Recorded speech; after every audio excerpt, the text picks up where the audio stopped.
मित्रांनो, हे वाचल्याने घरातले आजार पण दूर राहते.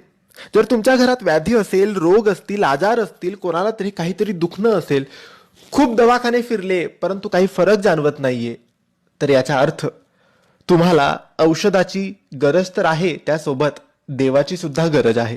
घरातून नकारात्मकता आणि वास्तुदोष, पितृदोष हे दोष नाहीसे झाले तर आपलं सगळं काही व्यवस्थित होतं, सगळं काही सुखासमाधानी चालतं.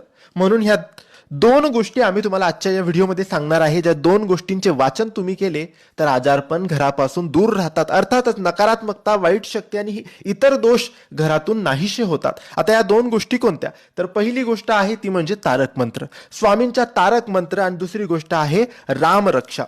या दोन गोष्टींचे दररोज सकाळी किंवा संध्याकाळी वाचन करायचे, न चुकता वाचन करायचे. काही दिवसातच आरोग्य सगळ्यांचे चांगले राहील, लोक समाधानी राहतील, शांतता राहील, आरोग्य आणि आनंद राहील.